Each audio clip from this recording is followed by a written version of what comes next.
Greetings and welcome back to the channel.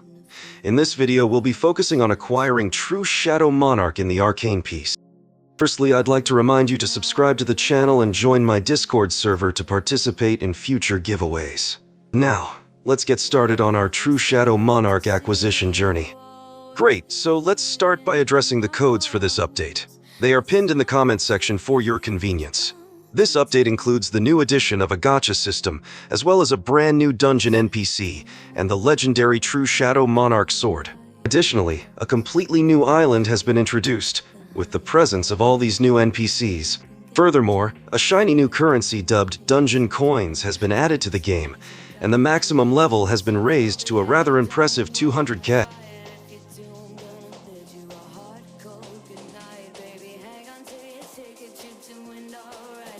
In order to attain the coveted True Shadow Monarch sword, the necessary materials required include the following: a total of 150k dungeon coins, 5 orbs of avarice, 3 cups of reincarnation, 2 Kamish daggers, and 1 shadow heart.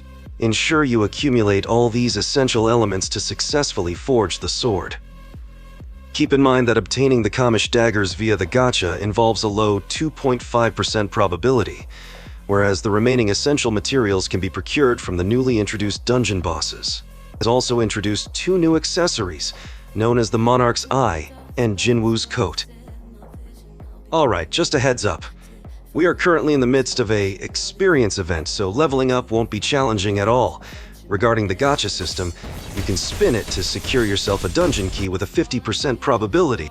Alternatively, you can obtain the key through fighting the old Shadow Monarch boss with a 50% chance. This key is crucial for entering the newly released dungeon.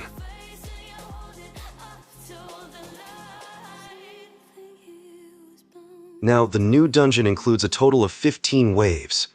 Bosses appear every 5 waves, and they have the potential to drop the items necessary for obtaining the True Shadow Monarch sword. You'll only be granted a single life within the dungeon, so be on your guard. Furthermore, as you progress through the waves, both the mobs and bosses will display increased health bars and become progressively more resilient.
Now that I have the true Shadow Monarch sword, let's take a moment to examine its skills and assess its performance through a damage test.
Indeed, it is quite impressive, but I must admit, I was slightly underwhelmed by its abilities.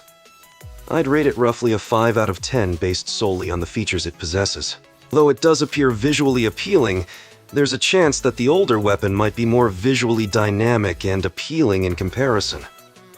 I'm genuinely curious to know what you think about this assessment. What are your thoughts? Alright. Let's put this to the test in the newly launched dungeon and determine the sword's effectiveness and performance.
Seems somewhat lackluster in its current state.